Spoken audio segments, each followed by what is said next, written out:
This is the journal of Rupert Conway, Castaway. Today, the yacht exploded.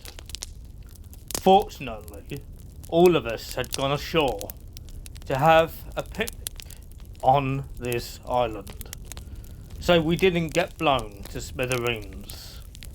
All of us, that is, except Prince Wesley. Prince Wesley wasn't actually a prince. He was actually an arsehole. Sorry about that. You're not supposed to speak ill of the dead. But he was a royal pain in the butt. And I wouldn't be at all surprised if the explosion was his fault.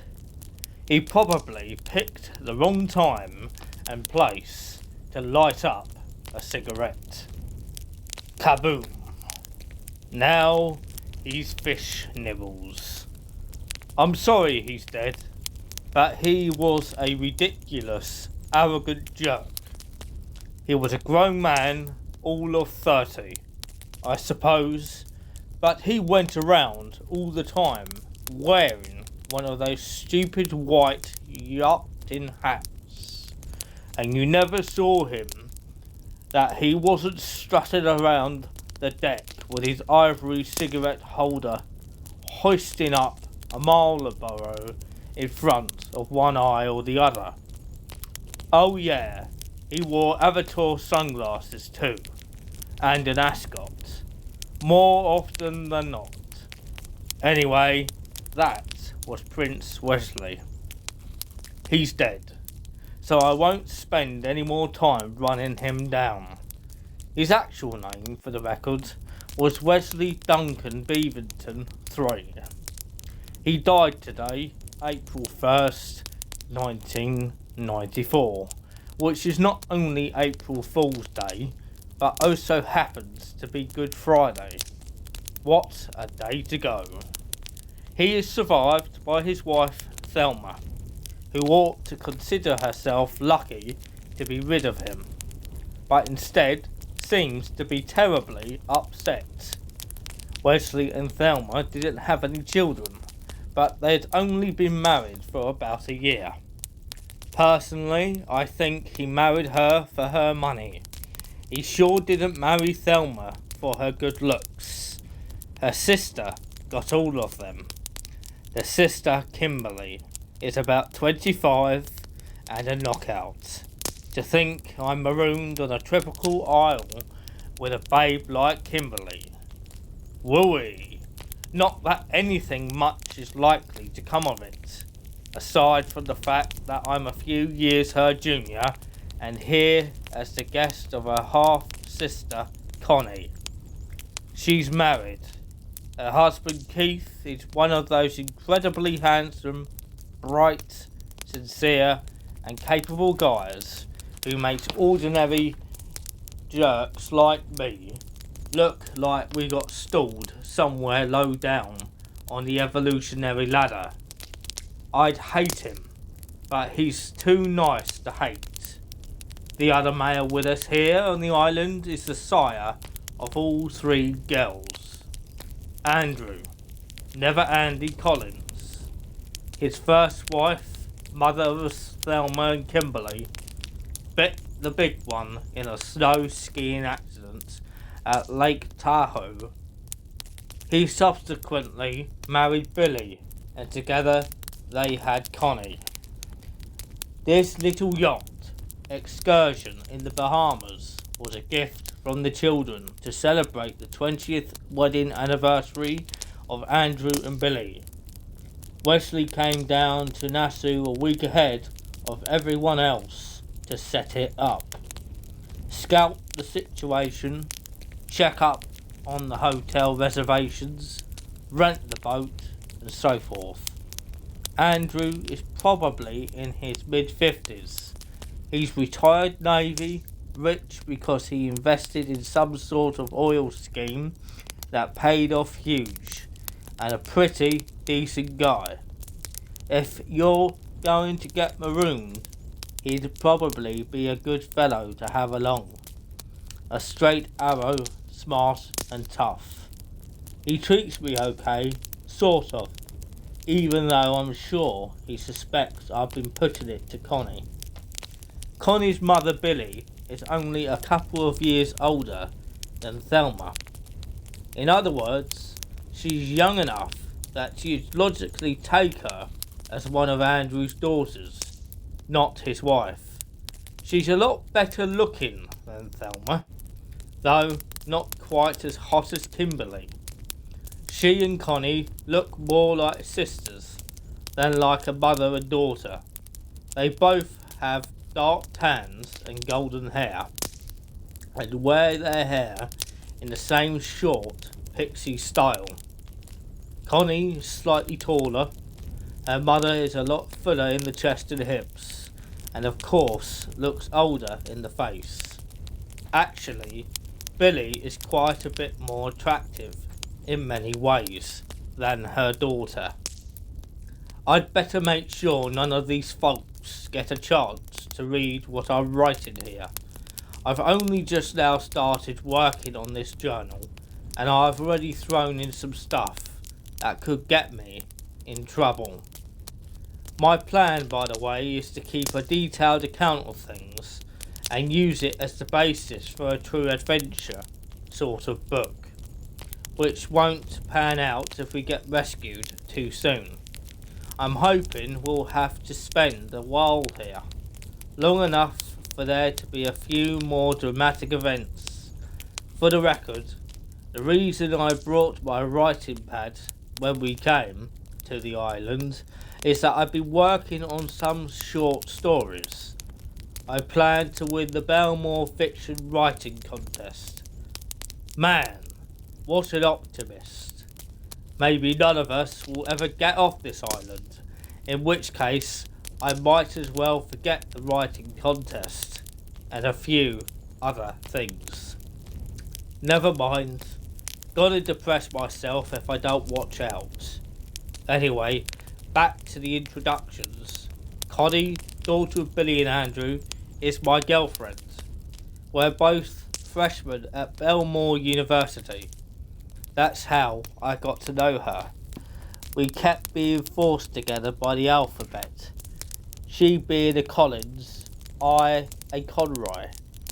At a university you can't remain strangers for long with the person who immediately precedes you in the ABCs.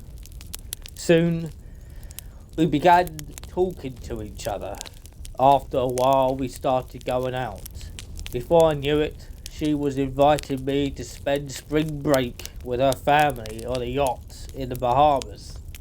You don't turn down an offer like that. I don't, anyhow. I decided to postpone the inevitable, breaking up with her until after the excursion. Now, there might not be an after. Ye gads, stuck with her for life. No, won't happen. We'll probably be rescued shortly. There's just no way this can turn into some sort of Robinson Crusoe deal. At most, we might spend a few days here. More likely, we'll be picked up before dark. That's if somebody heard or saw our boat explode. It was one hell of an explosion. For a while, crap kept falling out of the sky and plopping into the water. Pieces of the boat, and undoubtedly Wesley. I expected to see a foot or a head or a big looping coil of entrails coming down, but nope. Many of the pieces were on fire. They got snuffed out when they landed in the water. Nothing came down on the beach, luckily. Then there wasn't much left but a bunch of junk floating on the water and a smudge of drifting smoke. At the time it went up, we couldn't spot any aircraft or boats. We sure did look. Some of us did, anyhow. Not Thelma, of course. That's when Thelma clutched the sides of her head and started shrieking, "No! No! Oh my gosh, no! Wesley, my poor Wesley! No!" And like that. After a few seconds, Kimberly put her arms around her. They stood there hugging each other. Kimberly patted her sister's back and murmuring to her. Kimberly was wet. She'd gone in the water for a little swim after our picnic lunch on the beach, and had just waded ashore a minute or two before the explosion. Her black hair was matted against her skull and hung in a sheaf down the nape of her neck.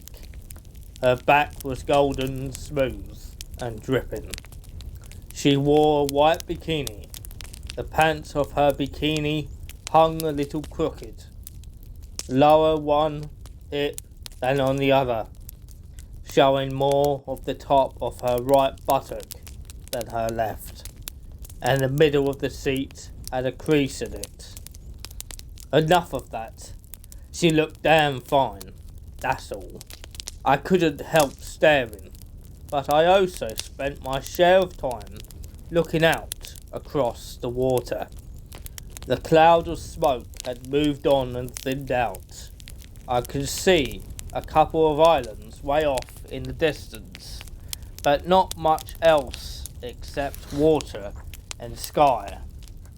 Kimberly led her sister away from the rest of us. They sat shoulder to shoulder on the blanket where we'd had our picnic. "Poor thing," Billy said, watching them. "Splendid move on Wesley's part, blowing up our boat. Andrew, fumes in the engine compartment," he went on. "The idiots knew they could blow us all to hell. And gone. My mistake. Shouldn't have let him stay on board. Nobody there to keep an eye on him. Should have known he'd fuck up the works. The bastard. He was too dumb to live. Andrew. At least he blew himself up with a boat. That's the silver lining. Don't let your daughter hear you say such things. She loved him. He sure as shit didn't love her. Anyway, good riddance. Rest in pieces, Wesley." And he hopped away to spit onto the sand at his feet. After that, Andrew and Keith went out on the dinghy to see what they could find at the scene of the explosion. I offered to go along, but they said it wouldn't be necessary. Typical. Maybe it's because they think of me as a useless kid, or because I'm not part of the family. Maybe there's a reason I don't know about. Even though they're genuinely nice to me, they treat me like an outsider. I get excluded a lot. I'm sort of used to it by now, having spent several days with this bunch. Anyway, they left me behind with the woman, while they puttered out and started picking up nearly everything that was still afloat. Connie stood on one side of me, her mother on the other. "They won't bring back Wesley, will they?" Connie asked, making a face like the one she'd given me once when we talked about eating beets. "We should give him a proper burial," Billy said. "He's probably in chunks," I added. "They'd better not bring back chunks of him. Gosh, that's just what we need." "If we're stuck here very long," I said, "we might want to eat him." "Rupert!" Billy gasped. "Gosh!" Connie snapped. "I can't believe you sometimes. That's disgusting." "We'd have to jerk him right away," I said, "so he doesn't go bad on us." Billy shook her head at me. She was smiling slightly. "You're demented," she said. "Just don't say anything like that around Thelma." "I wouldn't," I assured her. She swayed sideways and bumped me a little with her shoulder. I know, she said. You're demented, but sensitive. That's me. Cut it out, huh? Connie said. I think she meant both of us. I'd noticed before how it seemed to annoy her when Billy and I talked or goofed around. Come to think of it, just about everything about Billy seems to annoy her. Maybe it's one of those competition things, and she knows she doesn't measure up. I mean, her mother has her wit in every department. Looks, brains, sense of humour, compassion. You name it. Must be hard on Connie. I'll have to be more understanding. After she told us to cut it out, we just stood there silent as the men gathered floating treasures. The sand of the beach was almost white. The water lapped in gently. No big comers. I guess because of the reef. There'd been some pretty good waves right after the explosion, but they didn't last long. The water, pale blue, was a little murky. It had been incredibly clear until the boat blew, and would probably be that way again in a while. There was a soft, warm breeze, taking away the worst of the heat, and there were the girls. Man, oh man, it's a shame that Prince Wesley had to go, I'm sure. And it's too bad that Thelma is taking it so hard. But I couldn't help thinking how lucky we were to be stranded in a place like this. At least for a while.